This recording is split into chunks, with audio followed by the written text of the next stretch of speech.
Hey Gavin, Hey Kendall, what do what does a hippopotamus have in common with a bird?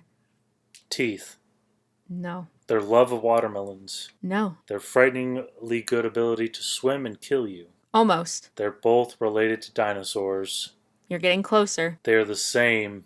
I Have you ever seen a hippopotamus and a bird in the same area? haven't I don't actually. think so. They are both the names of chess openings. Ow! Whoa!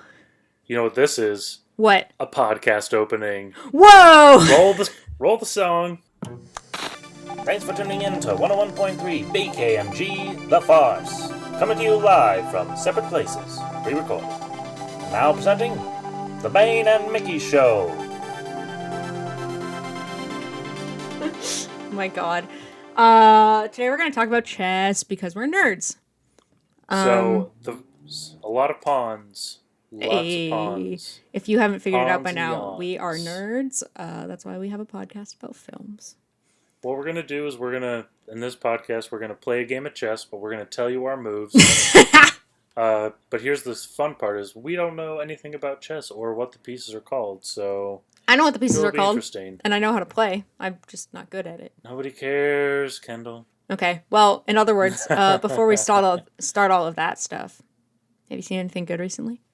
I have, actually. I watched the second part to Batman's Long Halloween, but that was not the most interesting thing I watched. Oh? Because I watched Heath Ledger's final film, Oh The yeah. Imaginarium of Dr. Parnassus, which Ooh. I didn't know was a Terry Gilliam movie or really what it was about going in, but it's pretty wild. It's pretty good, though. Yeah. So the Imaginarium that he goes into, originally it was just going to be Heath the whole time, but he filmed all of his stuff in the real world before he died. So Johnny Depp, Colin Farrell, and Jude Law step in and play him in the Imaginarium world. Ah, yes. Very It was cool. kind of like, did you ever see Mr. Megorium's Wonder Emporium? Yes. Oh man.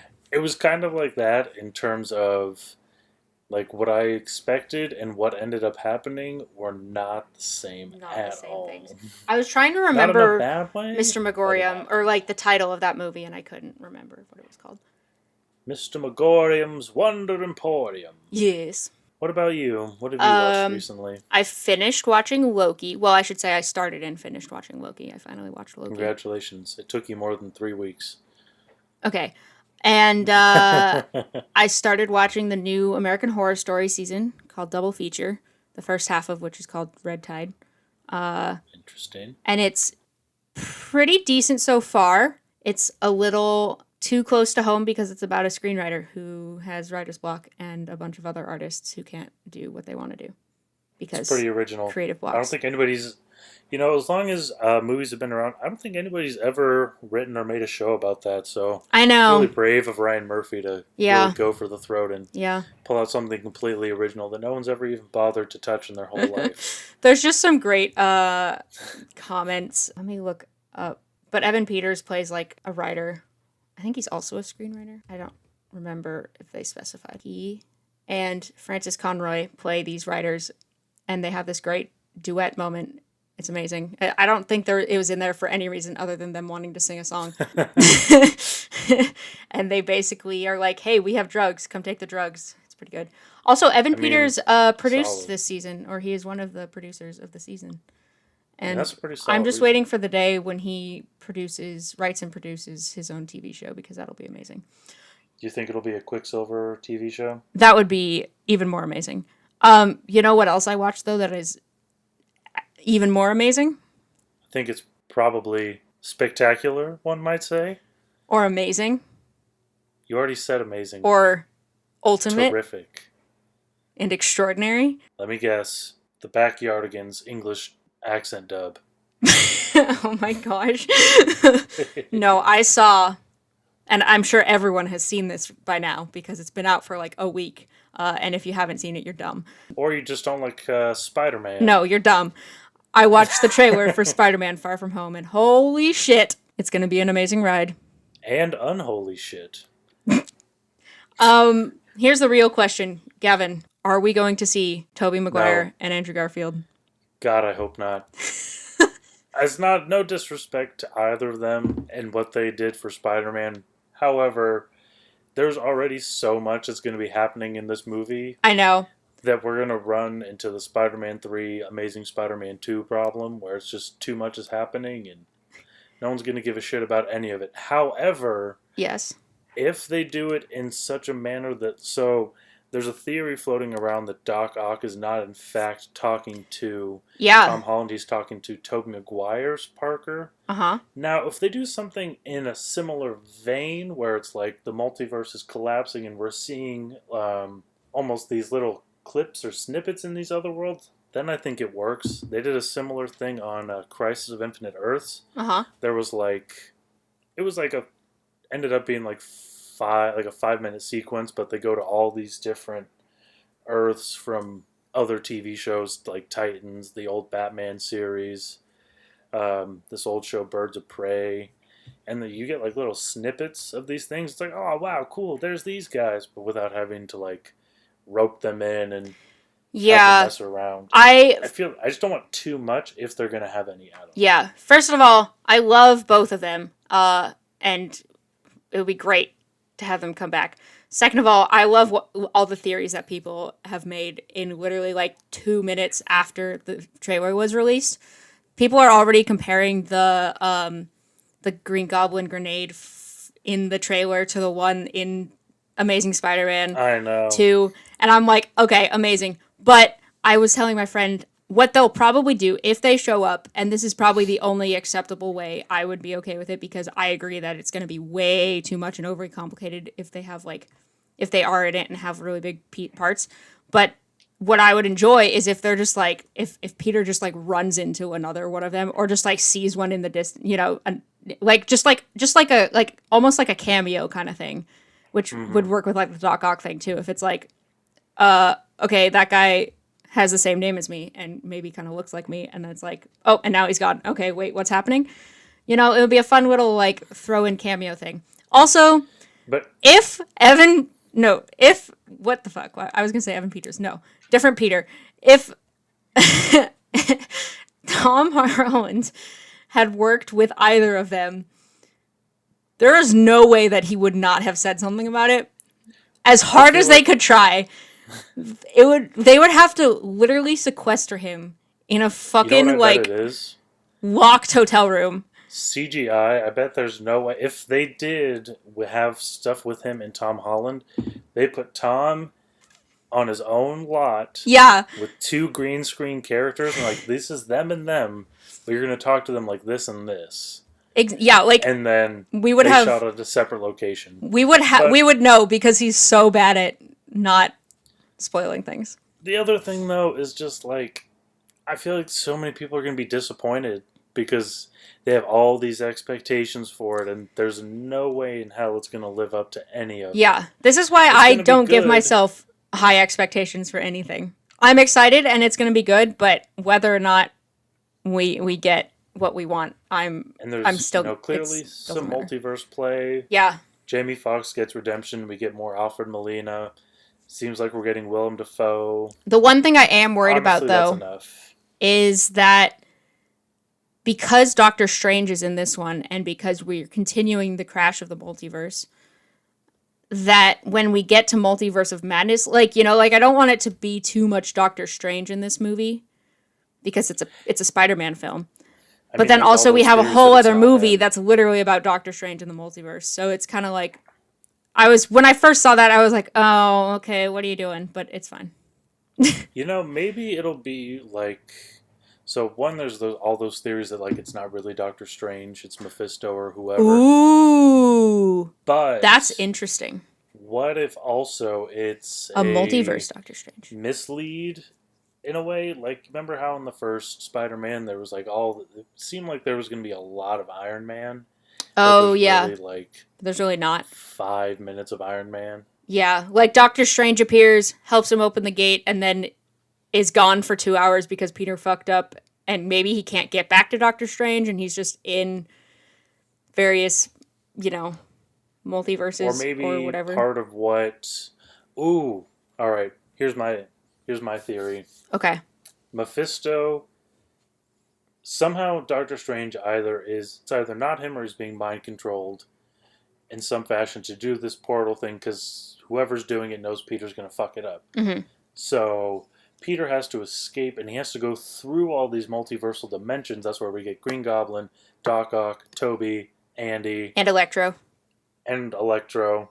And he's going to go through all these dimensions. We're going to see all these characters, and he's looking for Doctor Strange in all these other universes. Is he going to run into the other MJs and Gwens? Ooh. Maybe. Are we going to see Yuri Lowenthal in a booth doing Spider-Man for the game? I don't know.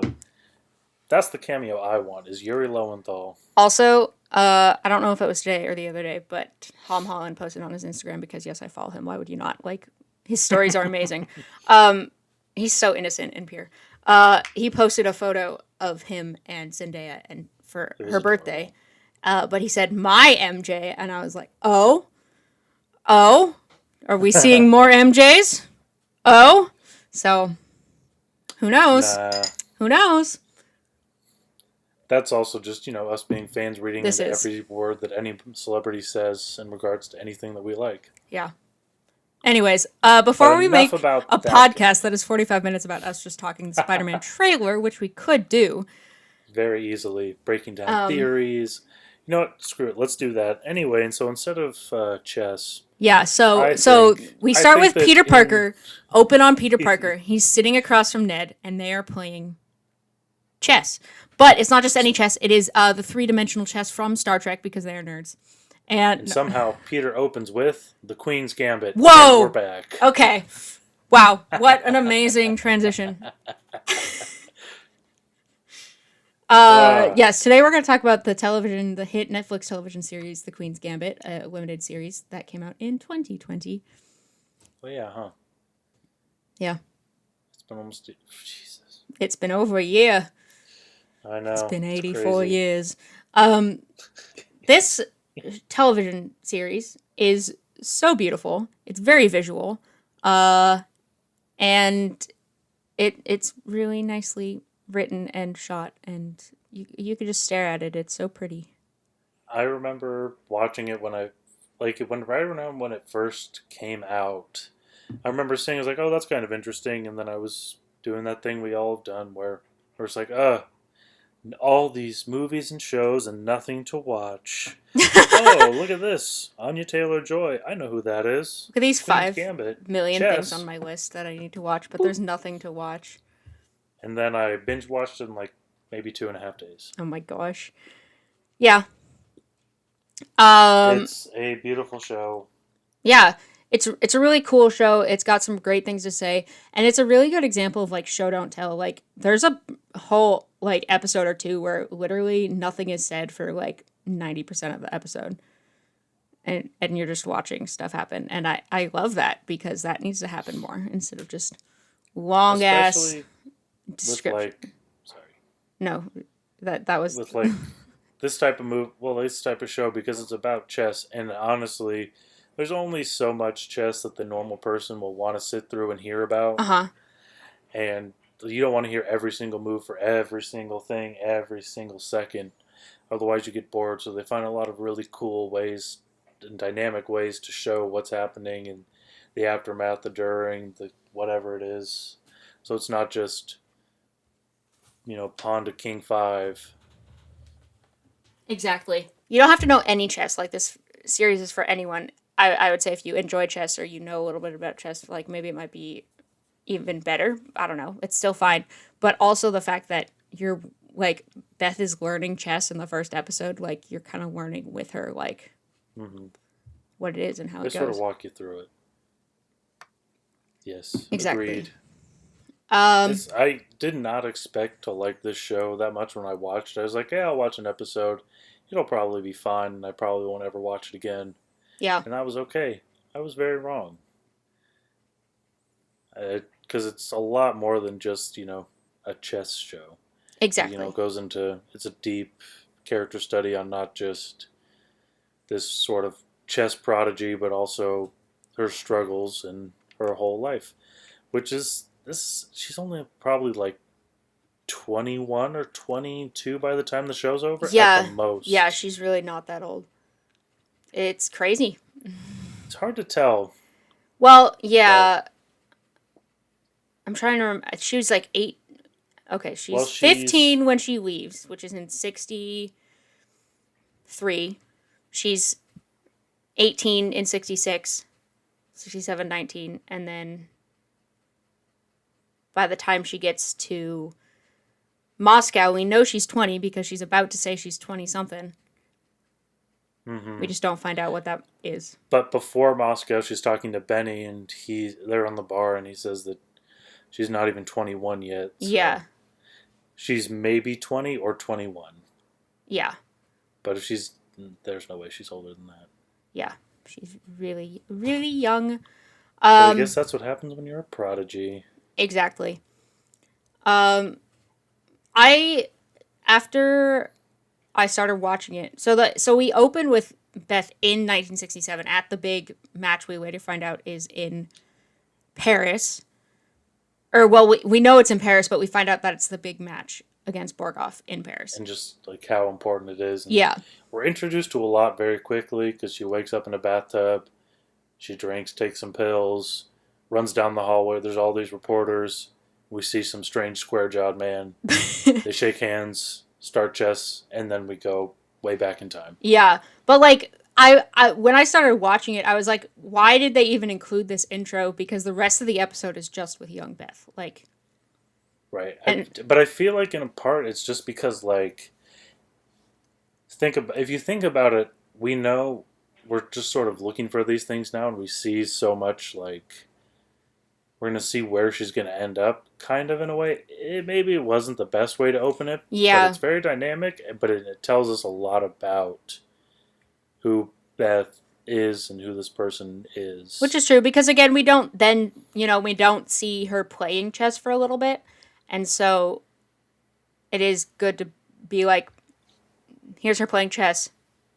And then they do a really good, which you do see this, but you have seen this before in stuff, but they do a really good, like, shot matching where it's like Beth playing chess, and then we go with almost this similar, close up of her face, but it's young Beth, and so immediately you connect that it's the same person but younger, which you see that often, and but they did a good job with it. Right, and I think also they do. While this is sort of it's the trope where it's like, oh, show something exciting at the beginning, but then you're pretty much just waiting for the end to see it again. Mm-hmm. Like open on a house exploding. Well, you're probably wondering how we got here. Yeah. 3 weeks earlier. It's kind of like that. It's not the most interesting thing that happens in the whole show. Even between the moment when we see it and everything up to that moment again, when it shows up again, there's a lot of things that happen in between that are arguably way more interesting than that. Yeah. But it does give you a really quick, like, just barrage of, like, everything about Beth. She's a little messed up, and at this point in her life is kind of off the ball. She drinks and does drugs. She's playing chess. She's really, really famous. And she's young. And then it's like, boom, okay, now let's go back and tell you how it all started. Mm-hmm. I will say the kids they cast for young Beth's, like, so there's two. There's the, like, 9-year-old one and then, like, 5-year-old one. But they did a really good job casting them. They're both really adorable. They both look pretty, they, like, especially the 9-year-old one looks pretty close to Anya Taylor-Joy, and then I would say the 5-year-old one looks really similar to the 9-year-old one, but they all have that similar kind of auburn hair. They all have really bangs. Crappy haircuts. Yeah. It's wonderful. There's also just the cast. Some of, like, the main players, like Anya Taylor-Joy, Tom Brody-Sangster as Benny Watts, Harry Melling as Harry Beltic. Like, these are people we've seen before, but they're in completely new roles. Yeah. Harry Melling is not a turd. Tom Brody-Sangster decides to be a vampire hunter, I'm assuming. He's like a weird, like, space pirate. It's so weird because he's not dressed. There's no one else Like, he's got even this close weird... to him where is ever. where is he supposed to be from? He's from somewhere in the South. I know that. And that's why he's all, like, cowboy dressed. But it's like, what are you, sir? And then he just carries around this black duster. fucking knife later. We find out he's just been carrying around this fucking, like, little knife for... It's just for, like, for... What's the knife for? Whatever. It's just... I'm like, what, sir? It's fine. I love Thomas Brody Sangster. I've loved Thomas Brody Sangster since I was like 8, and I watched Nanny McPhee. Like, amazing. Yes. Nanny McPhee, Love Actually. Yeah. Oh my gosh. But we also have like Bill Camp, who plays Scheibel. Oh, I love Mr. Scheibel is a great character. He's so great. He's very like grandfatherly, amazing. He reminds me of the guy in like The Book Thief. I would say father, because he adopts the girl, but I don't, but he reminds me of him a little bit, but he's very sweet. Except it's also like that, like, I love the first time they meet and Beth is like purposefully trying to get his attention. Like, she's making noise, being like, do you notice that I'm here? Do you care? And he's just like playing his game. I don't, the kids come down here all the time. She was clapping erasers. Yeah, that's true. He's like, I don't want to be bothered. And then she's like, tell me what you're doing. Where's the game you're playing? Where are the white pieces going? Oh my god. We love the 50s when drugs were so easily accessible. And apparently you could give kids tranquilizers. What the fuck? Also, like, I don't even know the reasoning behind that, except like assuming makes them chill. All of these kids come from like a pretty harsh background, and then it's like kind of like antidepressants a little bit, which is it's just to make them mellow. Is it though? Yes, they just want the kids to be chill. We want the kids to be chill, but we're also gonna drug them so they're literally seeing things. I don't know. Yeah, that's the whole point. Anyways, it's questionable, but hey, we learned that. Yeah, childhood addiction happens if you give a kid tranquilizers when they're 9. Seriously, especially when their friends like, hey, take these recreationally and not just for medicine. This fucking like, Jolene has to be like 11 or 12 or 13. Like, she's considerably older. It's hard to tell how old she is. Just, I feel like the hardest factor is honestly just because she's so tall. That's fair, yeah. But she's considerably, like, she's a decent amount older, like a couple years. But it's like... Because she has to be... let's see, Beth is 9 when she shows up. When she leaves, she's 15, so that's, 6 years later? Yeah. Jolene hasn't left, so she's probably 17. So yeah, I figured she was 17 or 18, like on the cusp of leaving. But then also, who knows if, like, they let them stay for longer, to help get them sorted or whatever. But yeah, she has to be like 11, maybe 12, which is like, good God. But yeah, also, I love our introduction to Jolene is just her swearing in the background. It's amazing. It is wonderful. Jolene, and then also in these first couple episodes, my favorite character is Ferguson, the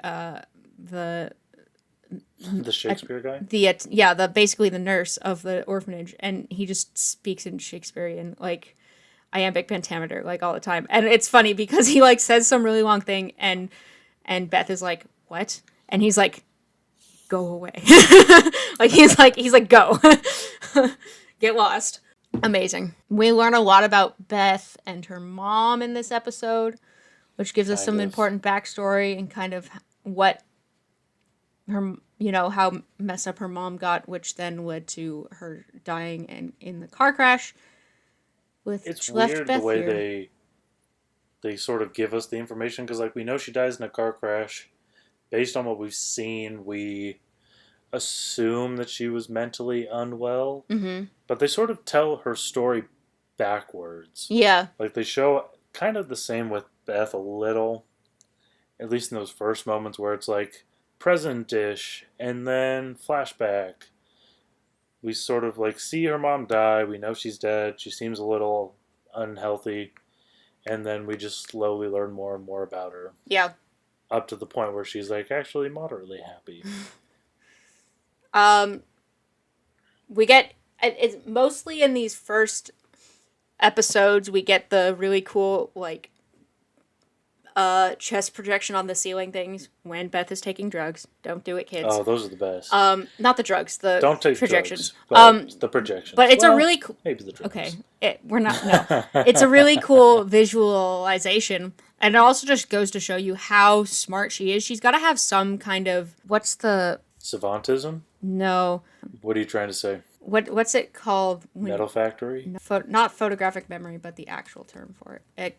Eidetic memory. Eidetic memory. She has to have some kind of an eidetic and memory. Eidetic are not the same. No, yes, but she has some kind of eidetic memory because when she watches Mr. Scheibel play, she then replays it on her own on the ceiling.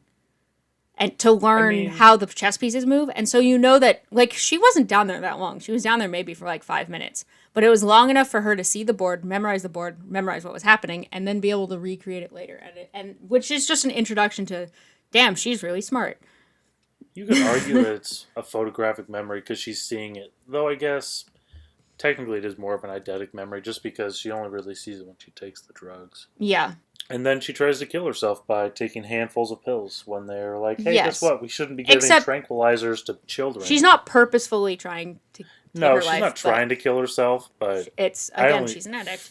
And it does show you how quickly someone can become addicted, especially a young person, and how desperate you become and the lengths you'll go to. I mean, you see that with her mom as well, and with her, and then later with Alma, just like the lengths they'll go to just to get the vice that they need. And some people just have really addictive personalities. Yeah. And sometimes they are genetic too. So especially with her mom having her history, that it only really adds to the chance of Beth following the same or a similar path. Did Beth's mom really have an addiction problem though, or was she just mentally ill? Because I don't feel like they ever show her drinking or doing pills. True. We just know that she took tranquilizers as well. Oh yeah, I guess you're right. Yeah. You're right. So I guess it's possible she did. Mm-hmm. I mean, in Beth's case, I mean, she probably has some sort of mental illness that's not as exacerbated, but when she takes pills or drinks and everything, we're seeing like she feels a connection or she feels numb to it. So yeah, I don't know. I will also say in this episode is the first time Beth plays chess with other people besides Scheibel, and the boys are so much older because she's 9. But she's playing these, like, high school boys, most of who are, like, juniors and seniors, it seems, especially because one of them is called the junior captain or whatever. And it's, like, a little weird because they're, like, 17, 18, and she's 9. And so you're like, these boys are kind of old, and this is kind of creepy. But it's fine. I like that they never make it creepy. They don't. Like, you very easily could, but they don't. But it is just still weird. It is inherently creepy, yes. But, you know, there's never any boys or anybody leering at her or anything. Yeah. Let's see what she's got. I do love afterwards, though, that's a great moment of her eating the chocolate and explaining the games. Yes.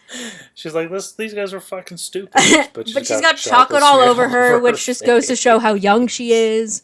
But it's also, like, the way she's talking about it, it's, oh my gosh, it's amazing. It's funny. And then she's just like, you know, you can have the rest of these. I'm going to go. Yeah. And also the look of horror on Deerdorf's face when she's like, I just play in the basement with Mr. Scheibel. And she's like, what the fuck are you doing? I know. It's fun. It's funny and weird. Like, this whole conversation goes on and she doesn't even, like, later we find out that she learns Beth has been playing chess in the basement. But, like, up until that point, like, no one questions, like, what she's been doing or why. Yeah. We fast forward and we get to Anya Taylor-Joy, who's supposed to be 15, and they did have to age her down a little bit, which they did decently, and most of it is also her acting. But there are moments where it's like, really? We know that passing off 20 and 30-year-olds as 15 to 16-year-olds does not work. Stop doing it. I mean, I feel like there's a time when it's comedies and things. Yeah. So I've taken recently to the mindset of if you have a friend And they're like, back when I was in high school, you pretty much just imagine like them now, yeah. but younger. So I just assume it's a running gag like that. I mean, it worked, and it's understandably a lot better and works more feasibly than if they had chosen another Beth in between the time, because then you would have to age her up again. But it is still like, also because again, like, I've been watching Anya Taylor-Joy act since she was probably 15, so it's like The Witch. Oh my god, yeah, I forgot she was in The Witch. Yeah, so then she gets adopted, and it's really questionable the conditions of which she's adopted. Just because the couple is not like under a good relationship. They later find out that they had a kid that something happened to, and so Beth is kind of like a replacement. Right. The husband isn't even there all the time. Ugh, I freaking hate that guy. I hate him so much. And then Mr. Scheibel is really sad when he loses his chest buddy. Heartbreaking. Mr. Scheibel makes me so sad all the time. It's heartbreaking. Not because he's just like, well, my chess buddy. Yeah. Can I come to your basement and play chess sometime, Beth? Creepy. Yes, creepy, but it'd be funny. And that's why I'm not allowed to write drama. Yeah. So like, this is a really heavy, dramatic moment. It's like, should somebody like fart here or what? No, we want it to like feel dramatic. Yeah. Like a dramatic fart, like a low tone, like a. Oh my gosh. We continue to learn how crazy the 60s are. What the heck? Things were way wild back then. Shots. We like $5 is equivalent probably to like what, $25, $30. $30, but with what it seems like they're, how they're talking about money. She just writes her a note to go get her cigarettes from the store. That's one of my favorites. Because you don't look old enough to be smoking on your own is literally the quote, or what the mom said. I'm pretty sure that's what Beth is doing later on when she goes to the chess, like to the place again where she stole the first chess magazine. Because she puts down a piece of paper and she gets... Oh, yeah. Like when she gets the prescription, because she doesn't give it to the mom at all. And then the doctor's like, by the way, you have like 2 more refills. And it's like, okay, clear. Oh, because he's like, tell her to slow down or whatever. And it's like, yeah, well, 2 people have been taking them, so... Or when she's like, why do they never fill these pill bottles up all the way? Yep. And we're like, oh, because Beth took half of them. Gee. Burp. No, I meant later on, though. Like when she's a lot older and she sees Benny on the cover and the guy tells her that he knows he stole the magazine. Magazine. And because she puts down a piece of paper, I'm assuming it's part prescription, part... Oh, wait. She actually did get a prescription 18. That time, though. No, I was thinking for the cigarettes. Oh. She's over 18 then, so... Yeah. I take it all back. I'm just an idiot. In this episode, we are introduced to 3 amazing people. First of all, we're introduced to the twins, who are... probably the best side characters you'll ever have. They always are. They're played by Matthew and Russell Dennis Lewis. Yep. And then second of all, and third of all, Harry Melling returns. Bum bum bum bum. We love Harry Melling. Harry Melling fan club #1 right here. Yes. He's pretty great. He does start off as kind of a dick, his character, but he's a total that dick. Changes. But he's just another prodigy chess shift. player, so it's like... He's not a prodigy, though, really. Well, he is. He's like 20. He just plays really well. He does really well, and he does a good job, but I don't think he's a prodigy. He's... Not like Beth. Not like Beth, no. But for their state, sure. But he's... Oh, my God. I just love his whole face when they finally start, and she just...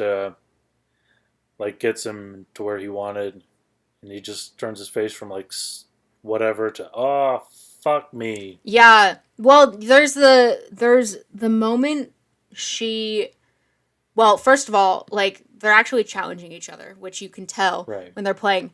And then when Beth comes back from the bathroom, his whole attitude changes. And because he knows something is different, and he's just kind of like, oh fuck. Maybe if you'd shown up on time, you could have got out of it. But, yeah. She beats him because she's a badass. And he gets salty about it. Yes, he does. Her Because he's a salty hoe. mom immediately picks up interest in the chess thing because money. And I don't think it... Like, I think it's kind of obvious that for the mom, it was, like, kind of always about money. She's like... Because her first question is, like, how much is the prize, you know? And they're literally before talking about how they don't have money to keep the house and whatever after her husband leaves and, like, all this stuff. And so she's like, yeah, let's get some money. Let's have a vacation. Sounds good. I feel like she's at least initially motivated by the money part. Uh-huh. I feel like by the time she dies... It was not as much. They have a very, like, they're both, like, poorly influencing each other and their vices, but at the same time, they have a very strong relationship by the end of it, which is good to see. Like, especially because you see that, like, first Alma knows nothing about chess, and then by the end of it, she knows enough that she can talk to Beth, and Beth can talk to her about the games, and she can be like, oh, well, why would he do that, or why would you do that, or, you know, like, you should do this instead. Like, she knows enough to show that she's genuinely interested in Beth's career. Right, and I also just feel like she's, like I said, she starts off mostly motivated by the money, but then they sort of bond, and she actually cares about Beth a little bit the whole time. But it's a lot more passive initially, and then it becomes a little bit more, like, motherly. Yeah. Especially after Alston leaves, and they only have each other. For sure, yeah. Then we have the next amazing thing to happen. Thomas Brody Sangster comes in to save the day. Is he ever going to look more than 20, even though he's like 20? Here's the thing. When I saw pictures of him in the show, before I'd watched the show, I was like, oh yeah, they did a pretty decent job. Like, he looks... more or less his age. But then when I was watching the show, I was like, no, he literally still looks like a 16, 17-year-old. Like what is happening? But it's fine. You know, I'll always love that guy. It's hilarious. He's amazing. Again, he's got his, like, southern accent, which if you want to watch him have it again, you can watch, what's that TV show? I'm going to look it up. Started with an E, right? No. That's what I was talking about later. No, the Godless is a TV show about the Wild West, and he's in it, and he has a very heavy Western accent. It's amazing. It's really weird hearing him without his British accent. It's a little unnatural, and I didn't care for it. He's just a little kid playing the drums for the music concert, you know?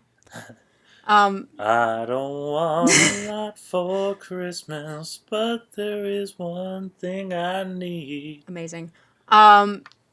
Yeah, we always love him coming back. Yeah, he's got his weird, like, drug lord, like, vampire, space pirate cowboy thing going on.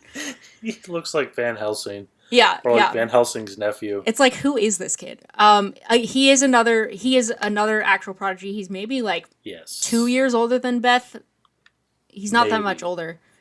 But he's the state champion for, like, a couple years now. And then...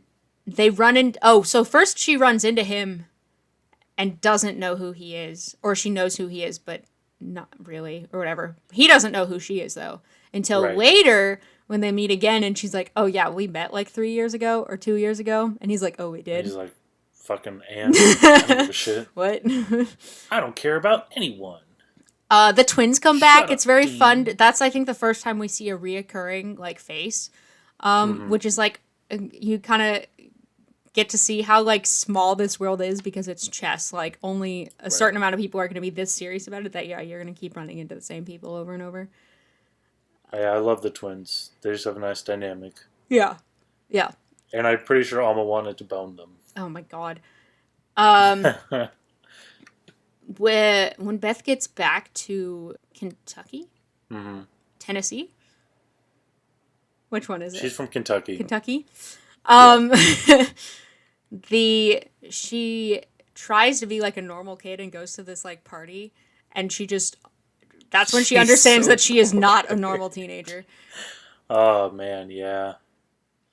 It's pretty great. I feel like Beth is very relatable in those moments where she's, like, trying to be a normal kid, but then she's immediately annoyed by it. Yeah.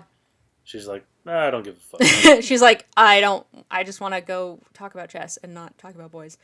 Towns comes back. He shows up when they're in Las Vegas. And so it's again like, oh yeah, how many people we're going to see. But then it's really creepy because he's like, I'll interview you, and I have a camera in my room. And I'm like, girl, don't go to his room if he says he has a camera. Like, that's number one creepy guy. Don't do it. You've grown up, Armin. Yeah, he makes these like really weird comments, and I'm like, bro, she's like 16. Stop it. It's awkward, weird. I don't know. But then we end up he's like if I'm if his friend, roommate, whatever hadn't come in, it's like what would have happened. But also like she was holding her own before and after, because that's when they kiss. No, they don't kiss. I'm thinking of later with Harry, I think. But I don't know. He's like making a move, and she's like, "This is weird," and then the friend interrupts, and I'm like, "Thank you," but. Yeah, I feel like I don't know. I still don't think it would have happened, even if that guy didn't show up. Yeah, it's just weird, and it's because she's in a world that is a male-dominated world. I think we see the one other girl who plays chess for the Kentucky tournament, and then we see one other girl in Moscow who's like plays chess. Yeah. But other than that, there are no other female chess players, and so she's in a man-dominated world, and is just so like not at their will, but very easily anything could happen. And it's and also because they're so much older than her, all of them. Right. Beth also ends up having her first loss in Vegas because, not a loss, but they tie, with Benny. So they both have to hold the championship title. Oh darn! We know how Elizabeth Harmon loves to win. Yes. But yes, it's like her first time really losing since she was a kid, which is I think ultimately is a good thing because you can't win too much. Oh yeah, like she just has so much like arrogance by this point. Oh my god.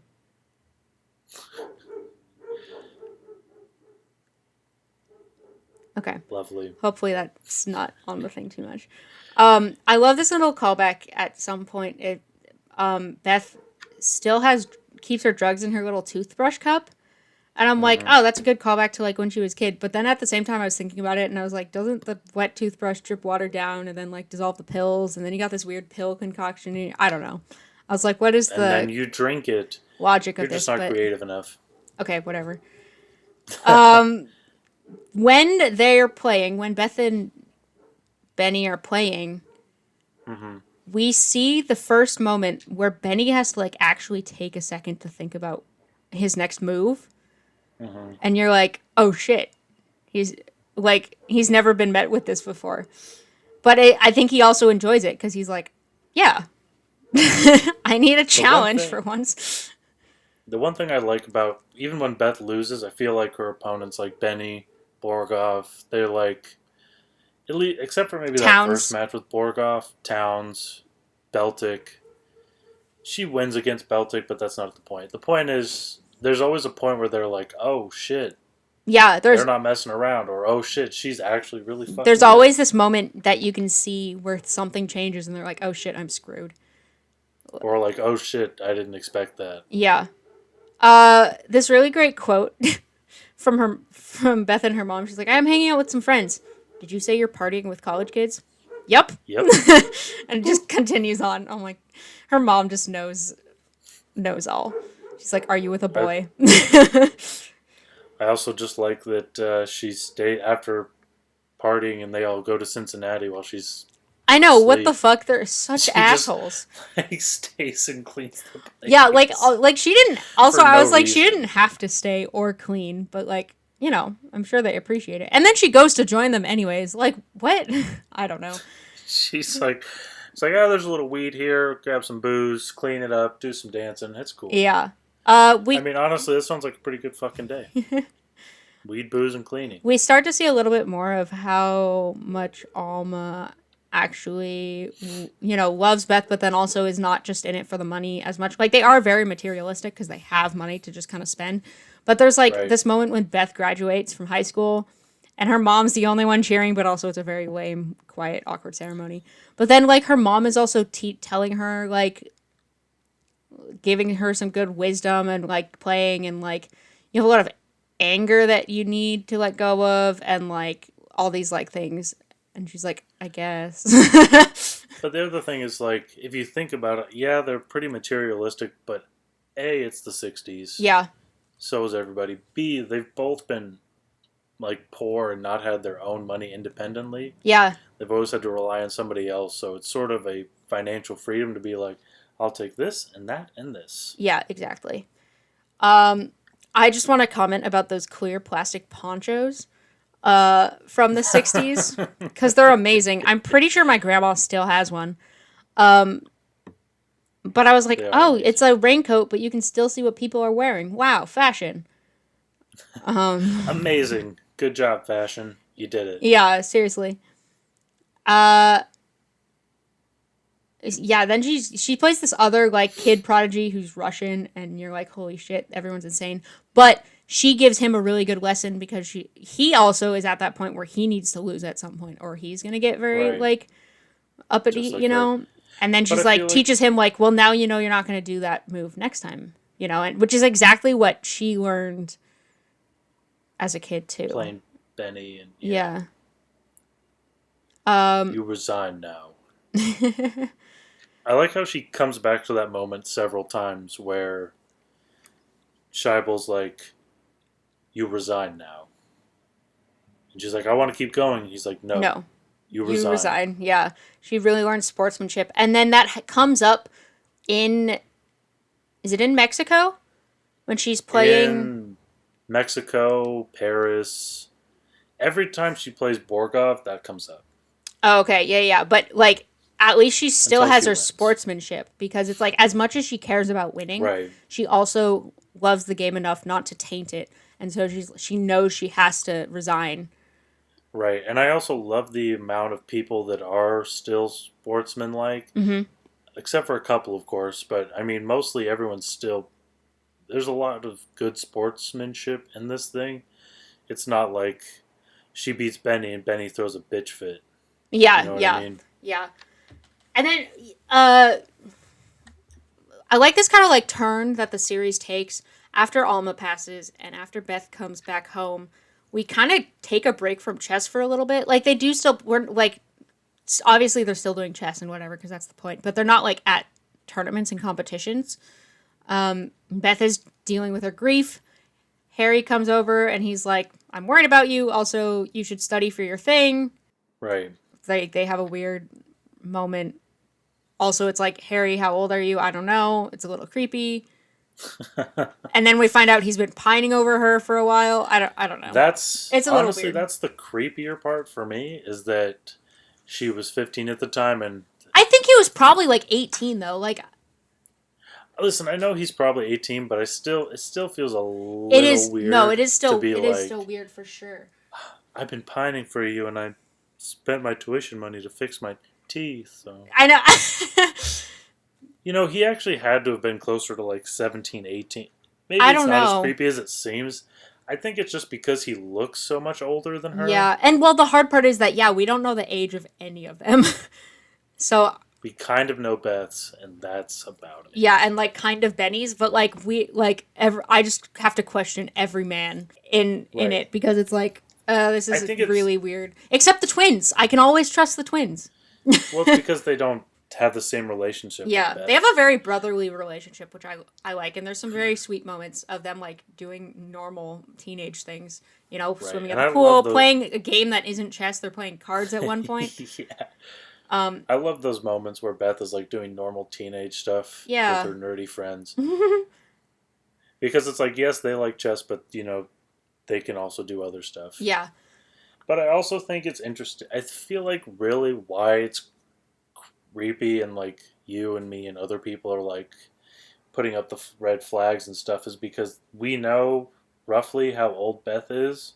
But like you said, they don't ever mention any of the guys' ages. Yeah. So we have literally no idea how old these guys are, and we're going based mostly on what we're guessing and what they look like. Mm-hmm. Like, especially Towns. Like, he looks 20. And as much as I in the hate to first say meeting. it, back in the 60s, people weren't as aware. And there was a lot of That also. questionable But I feel like also relationships. one thing that I like is she doesn't end up with any of the boys. Yeah. But she does, like, have little flings with all of them. Which, I mean, is more acceptable to me because it seems more realistic because, you know, she obviously has some sort of feeling for these boys. Well, and I do like that none of the relationships start out as we're only here to have sex, except, well, it, like, almost starts like that with Benny, and he's just like, nope, and, like, moves on. But, like, I don't even think Beth was really, like, she was just a little tipsy at that point. But I think when it was with Benny, she was like, yeah, I think so. I feel like she thought it was going to work. But they were also kind of good friends before that, even. You know, they were having, like, a good time before. But I just like that with all of those guys, especially those three, like, they start as friends, and then they have a little thing, find out it doesn't work, and then move on, and are still friends. Right. And it's very, very good. Positive. I don't know if she ever slept with Towns, though. No, but she wanted to, we find out. She definitely wanted to. She for sure wanted to. Harry has this really nice change of arc as well. We find out that after he lost the game to Beth, he, like, changed his life around. He's, like, not in, like, a prophecy, like, oh, I changed my life around. But he, like, realized he's not as obsessed with chess, or his, like, I'm not obsessed the way one has to be to win it all. He goes on and he's like, I like chess. I'm just not going to obsess over it my whole life. I want to do other stuff. He goes to college every day to be an electrical engineer. Like, he's still really smart, does his stuff. You know? I think about that every single day since I've watched this. Yeah. Just think about Harry. Because it applies to so many things. You know, theater, film. Yeah. Whatever, honestly. Like, if you don't love it enough, it's not that there's no point in doing it, but you just have to don't let yourself waste away to do it. But especially with art type deals, like, you have to really love it and only want to do that. Otherwise, you're not going to make it. Specifically with, like, acting and film. Yeah, for sure. It's a hard route. Benny comes back, and I love Benny because he's talking up, like, a bunch of game to Beth, but clearly it's all friendly and, like, teasing, and, like, he's literally just having fun. Like, I think he could care less if he won. Like, he'd be like, great, oh, I kept my title. But at the same time, he's just like, let's just have fun. Like, he knows he and Beth are at a very similar level, and he's just like, let's just do it. let's just do whatever. And then, you know, because they're playing their early matches for the tournament, and I feel like they're both just like, we know we're both going to end up against each other again at the end of this anyways, and so they're just having fun as they're playing all these other people beforehand, you know, like, right, almost like glancing across the room, and then, like, later it's like, he's like, so what did you do to that one guy? He looked like he was going to, like, shit his pants or whatever, and she's like, wait, which guy? And he's like, fair point. It's just, I love that whole New York part, or not New York, wherever they were at. Ohio? Who knows? But it's just really great. And then, oh my gosh, Benny is Benny's amazing. He's, like, getting this interview, and they're like, what would you tell, there's, like, this really nerdy, like, maybe he's, like, 14, I don't know. He's like, what would you tell young chess entrepreneur, blah, blah, and he's like, well, I tell him to read my book, obviously. Like, well, read my fucking book. And it's, like, it's kind of a joke, but it's also not. Like, it's like a joke, but also, and then, God, read my book. We'll just talk about Benny the whole time for this episode. Like, so, first of all, he's really nice. And, like, obviously he cares in some way about Beth, because he's like, maybe he understands that he understands that she's a lot like him. They're both very similar in age. They're both at a high position in chess for their age. They're both prodigies. And he automatically is like, yeah, I'm going to be friendly and nice and make this fun. Like, he calls her over to come play with them. They play some speed chess, have a little competition. That speed chess is nuts. Fucking insane. I cannot keep track. But at this point, Benny's like he just really wants to play. Look, he's trying to be friends. She's like, ugh. And so he's like, well, Weiss will get you coffee. Like, you don't have to go study. Come drink coffee here and play with me.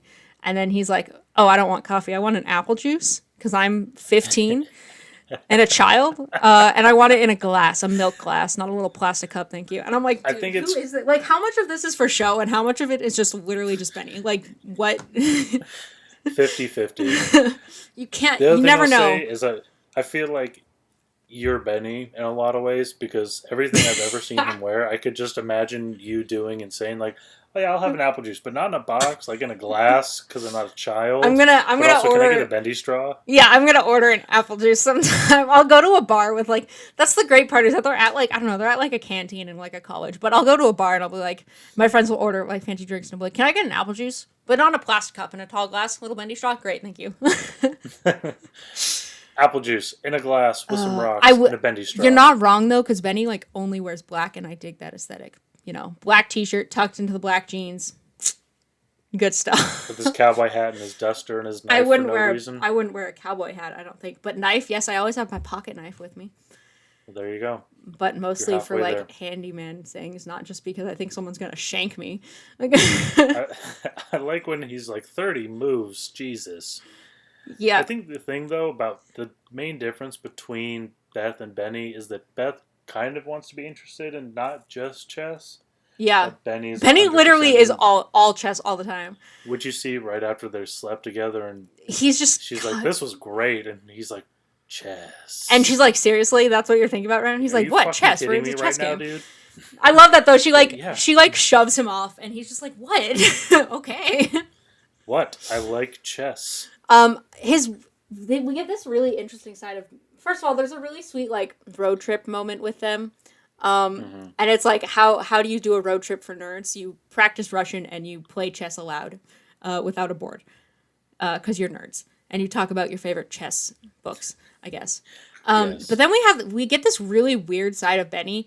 Not weird. It's just complete. Like the way he's held himself up to this point and the way he appears is completely opposite of his basement house apartment thing when we see it. But I kind of love his basement I apartment. do. It's a lot. pretty cool. It's a pretty cool aesthetic. He just, I like, and I think as well with like Beth, you expect a little more to be down, like a little more like fine living to be in it or to be a little more decorated. There's literally nothing. Like this guy literally just cares about chess.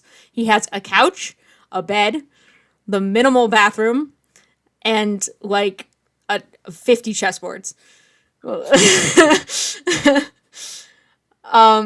Yeah, this whole bed pump scene, I'm just like, good lord. He definitely did that on It was purpose. so sensual. The way he was like pumping it up, but it's also like, what the fuck? She does it the same way though. It just doesn't look as sensual. She does. It's just them being dumb. But enough about Benny for right now. no. I want to talk about Borgov. Ooh. Because the actor who plays Borgov, Marcin Dorochinsky, he says, I'm going to say maybe 6 total lines. I would say like 3. He says like a couple lines, like no more than half a dozen lines. You could count all of his lines on, maybe 2 hands. And that's it. But yeah. He does really good. Both his like eyes and his expression. It's all very good. Especially because like the first time we meet him, he's very blank expression, and he's kind of like, to him it's kind of a game. He knows he's gonna beat Beth. He's not really expecting it to go well. The second time, is that when she has to leave early? No, that was. Did she actually play him twice? I thought she only played him once. She plays him 3 times: Mexico, Paris, Moscow. Oh, okay. So then in Moscow, we see that he's actually like a little worried. And I think it's when I don't know if it's when she starts, but it's definitely as like when Borgov adjourns the game, Beth is like surprised. Right. She's like, I feel like unexpecting he gets really surprised twice. Yeah. When he adjourns, he's like, adjourn. And she's like, what the out fuck? of nowhere. We're adjourning right now? Yeah. Like, they don't, and then right before she wins that moment. She like realizes she has the winning move. Right. Yeah. The whole adjournment thing, especially for this match, it's like, I'm trying to think of when this would happen in another context. But, like, it's like... Trial? Yeah, I guess with a trial. Actually, yeah, like you usually adjourn so that you can have more time. Like, I watch How to Get Away with Murder, and they do this all the time because they need to go find some evidence, and so the kids run off Or to like go a find jury. evidence so that they can bring it back and win the case. So it's kind of like you're letting them adjourn, which basically gives them like 24 hours to figure out how they're going to win, which they both do. Mm-hmm. And so it's like, okay, I guess, but is it fair? It is fair because they're both doing it, but it's also like, also, I guess if the game is going for 4 or 5 hours, like, what the fuck? That doesn't make sense Right. to me how a game could go for 4 or 5 hours, but they each only have 90 minutes on the clock or whatever. I don't understand either. Is it 90 minutes per clock? I don't get It's it. 90 minutes per It's clock. Oh, it's very. It doesn't make sense. it doesn't. I see. I don't understand. Like I don't understand. I don't know. It's very strange because they don't ever bring it up. Because even 90 minutes So per clock would be 3 hours. sometimes they bring it up, like sometimes they have a time code and a number of moves, but in like those championship ones, they don't ever bring up anything Maybe like that. but then they're still on the clock, so maybe But they're still using their thing, so I don't know. Maybe it's just a record keeping thing. or a timer or something like. I don't know. Maybe Yeah. like they're just starting and stopping each other's moves. I don't know. Huh. I'm not that good at chess. There's some really. It's interesting to see how into it Russia is when it comes to chess. Right. There's like this little boy who like runs in and out of the building to like go tell everyone like the moves. And they have like this little chessboard they're all crowded around. And then like there's a point where as Beth is, winning, there's like even Russia is more excited for her to win than for Borgov to win. Right. And then we have a really good closing of Borgov losing. Well, again, we have that moment where he has that moment of realization where Beth changes up the game and he's like, "Oh shit, this is it." But there's a really good mislead though, because it starts when Towns is there and he's like, "Oh shit."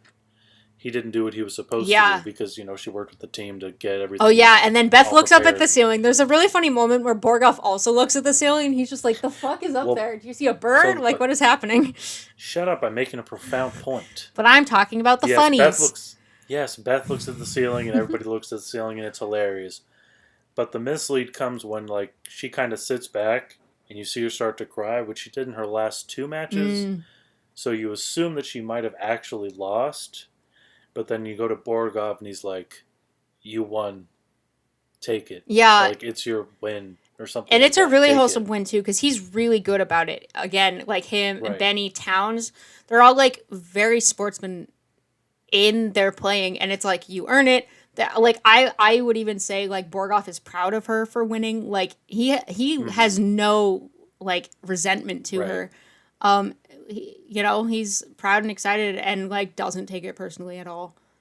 Or like those other 2 guys who like just up and leave pretty much right? after they lose. And then they have the guy come over and shake her hand because That was really sportsman, nice. like, The gameskeeper. I like what was his name? Linchenko, I think. The Einstein looking dude. He looks like Einstein.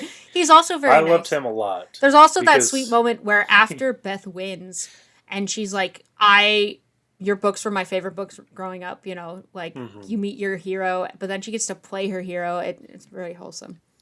And he's also like, it was an honor being beaten by Yeah, you he's also type of very thing. proud and it's very Scheibel like throwback and very lovely. And then it has a really cool ending shot playing chess in the park with those old guys. Yes, amazing. I love. Though I want to bring up What? one thing that you mentioned when she's leaving the adjournment from Borgov, and there's reporters trying to talk to her, and she's like telling them about Mr. Scheibel. Yeah. And she's like, "You're gonna print that, aren't you?" Yeah. He's like, "Oh yeah." She's like We're making gonna sure print they're like, "Oh, we heard this and this," and she's like, "No, actually, I learned here. I played with Scheibel. He taught me."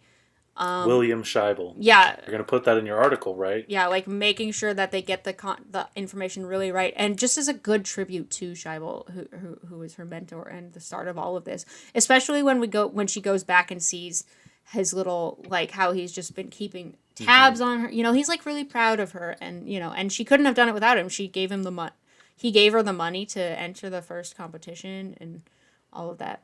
And I think it's also a good moment when Borgov asks for a draw, and they're like, he never asks for a draw. Yeah. And I feel like you maybe kind of assume that it's him extending this olive branch, like, listen, I've played you 3 times. I know how good you are. I'm going to win. Let's call it a draw. Yeah. But really, it's more of a, I'm going to lose. Let's call it a draw. Let's call it a draw. Yeah, exactly.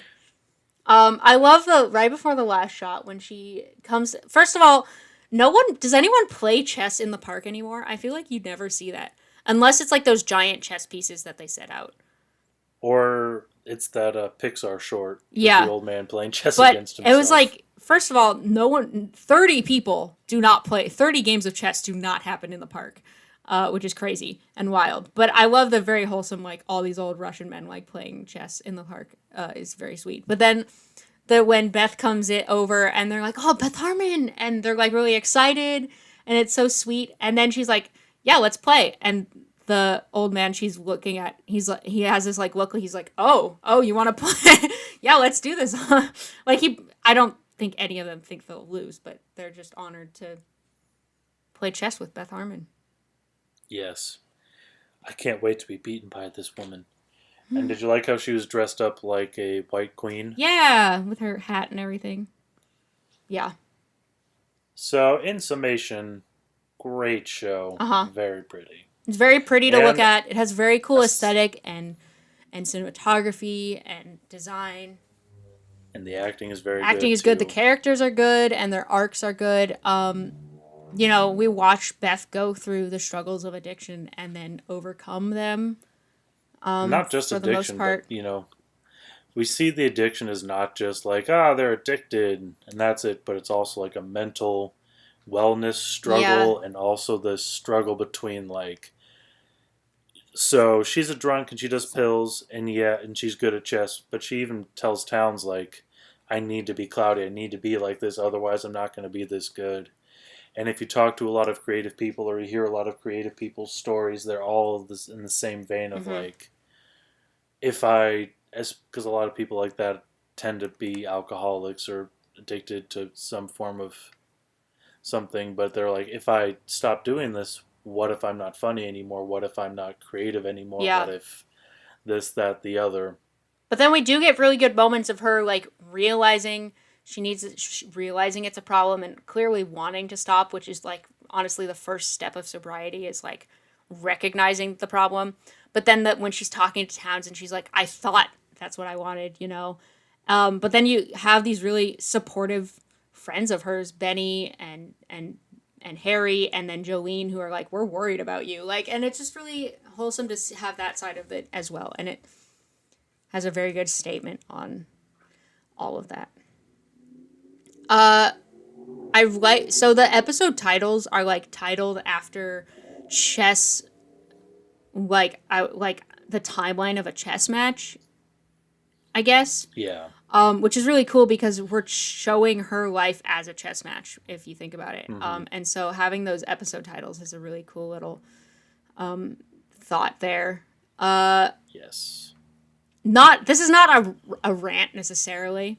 I just thought it was interesting, which is fine because they're all amazing and I love them and I wouldn't have liked anyone else anyways because they're great. But Anya Taylor-Joy, Thomas Melling, Harry Melling, and Thomas Brody Sangster are all British. Well, Anya's like British Spanish, but none of them have a natural American accents. They literally all have like a European accent, and so the fact that they're all playing like Americans is ironic in the same way that like Devil All the Time, like half of the cast was British. It's fine. British actors are just better than American actors. Let's face it. I mean, that's very. They do tend to be that way. Like they all did well, and so it's not like they should have cast it differently. It's just kind of funny, ironic, I guess. But she has a very nice American accent. Yeah, they all do a good job. Also, it's not their first time doing them either, so they do well. Yes. Also, Thomas Brody Sangster was in a TV movie, like in his like early days. Like I think this was before Love Actually. I'm not sure. Called Entrusted, and it's basically about like a child genius prodigy kind of thing in like Nazi Europe. But there's like a lot of connections to chess and like him being like a pawn in like this adult scheme of the war, which I thought was interesting. Though it's hard to tell how old he was because he doesn't age like normal humans do. No, but I think it was like I think it was before Love Actually. I'll look it up real quick. But I just thought that was kind of funny. Like he's done chess stuff before. You also mentioned the book that it's based on, which you want to read. Which I also Entrusted want was to 2003, which is the same year as Love Actually. But to be fair, he did like 50 things. Yeah, I want to. Well, I mean, listen. When you look like a child for 20 years, Yeah, you like just play children. You can do whatever. Yeah, the Queen's Gambit is a book, which I'm actually interested to read the book and kind of see what more the book has, what differences the book and the show have. It's good story. Great very story, empowering. Well told. Yeah, well told and wholesome. Yes, all of those things. Yeah. Very good show. Very good. Good show, old beans. Good show. The book was written by Walter Tevis. Oh. Alrighty. Do you know when it was written? Great job, Walter. I don't. Does it not say when you look it up? I didn't look that up. I just looked at the show. But I will look up the book now by Walter Tevis, written in 1983. Wow. I think at some point there was going to be a movie in development. They just made it a show instead. I prefer the show because you get like 8 movies. Exactly. Very nice. And some of the episodes are like 45, your typical 45 minutes, and some are longer, like an hour or even an hour and a half, which is nice because they really get out what they need to. Yes, agreed. And it doesn't feel too drawn out. It feels like a good amount of time. Yeah. Yeah. I don't feel like too rushed or too dragged or whatever those words are that J.K. Simmons yelled at the kid, Miles Teller. Yeah. Just rushing or dragging? Yeah. Yeah. Rushing, just a little bit. Also, the woman who plays Anya's mom in the show, Beth's mom in the show, is from Scotland. Uh-huh. So there we go. There's another and Euro person. Marcin Dorosinski is Polish. He played Borgoff. I guess that makes sense that's interesting. I just assumed he was actually Russian. Oh yeah, I just thought that was interesting that he's Polish. It's very cool. Instead of just choosing, an American. You're not Russian! White. You idiot! I guess I just assumed he was actually Russian.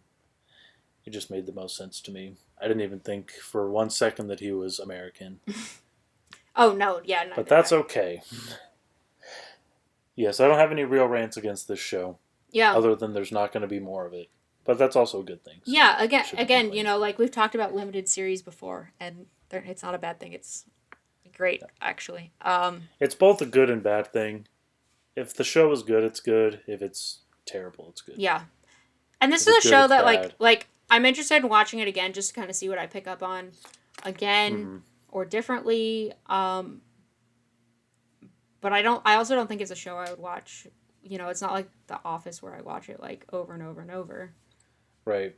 It's more Game of Thrones-ish, or it's like it's really good and it's really rich and it's really got a lot of stuff, but I don't want to watch it all the time. Yeah, yeah. Well, and it's also a show... Breaking Bad. Yeah, like, it's also a show that, like, you could have it all in the background, but it's a lot more interesting if you're actually paying mind to it a little more. Right, that too. Yeah. It's not a very good background show. Well, shall we do some random topic time? I think we shall. Choose a color. Blue. How long would you last in the Hunger Games, and what is your Hunger Games strategy? I would die immediately. Run away. Hope that by the time I get to the cornucopia, not all the good stuff has been taken. Uh-huh. This is funny because my friend and I... go, and I would zip the other way. My friend and I literally just watched the Hunger Games the other week. So it's funny that's the question. I think I would... First of all, yeah, I wouldn't go into the cornucopia because that's dumb. I would probably run off to the, like, out the edge and then hide out and wait until everyone kind of leaves the cornucopia. Although, also, I imagine once the bloodbath kind of ends, like, all the big players are gonna like stay there. So I don't know, unless they chase someone out into the woods. But I would probably be very like Rue strategy, just hide out in some trees. Ooh, you know, it could be a good strategy. What? Is if you hear someone nearby, have some like special effects type makeup on, it looks like you're dead Ooh. or like just died, Uh-huh. and then when someone comes, you make a noise like "ah," and then you like fall down, Pull a and pita then in a way where you're just painting yeah, yourself into and rocks. then they're like, "Ah, shit, someone killed them already. I don't know where they went. I'm gonna go But this then they way." And wouldn't you're hear the like, cannon. fucking idiot. So then they'd be like, oh. Just if you're from like the tech district, rig up a Rig up cannon a sound, cannon sound. and then be like, "Oh, I guess he's dead." Oh no. He died like 20 times. Who I knows? don't know. Here's another interesting question. What kind of arena would you like to see for the Hunger Games? I like the clock one. The clock one is my favorite one. I do like the clock one. I think I would do well in an environment with like the honestly like the first one where it's like foresty and caves. Uh-huh. Like I guess if you go into any mountain in the Pacific Northwest Uh-huh. and just hang out there, I think I would do pretty good in one of those. Yeah. I could just hide in some rocks. It would be interesting to see something that's very like desert open landscape to where you can't really hide. Or Right. like winter Arctic, but then at the same time you have the desert, like you were saying, like Gobi Desert. Yeah, with, like all those but then sand dunes. but then you have like the weather and the heat and like environment factors not like probably killing more people than like than people killing people. yeah. So it's like, what's the point? I don't know. Underwater. Ooh, that would be Like interesting. an underwater cave. Ooh, that would be cool. You know what would be cool? Or at least that's like a section of You know what would be cool? Spaceship. Like Alien, but in space. That's the Hunger Games Predator crossover. Yeah. Cool. I think that's a good place to just end it. I mean, we've bored them for long enough. I know. So we Sorry. probably don't want to hear us talk forever. I'm not sorry. I hope you enjoyed it. I Yeah. hope you had a great time listening. And when stuff is good and you got stuff to talk about, that's why we're here, to talk about it. Exactly.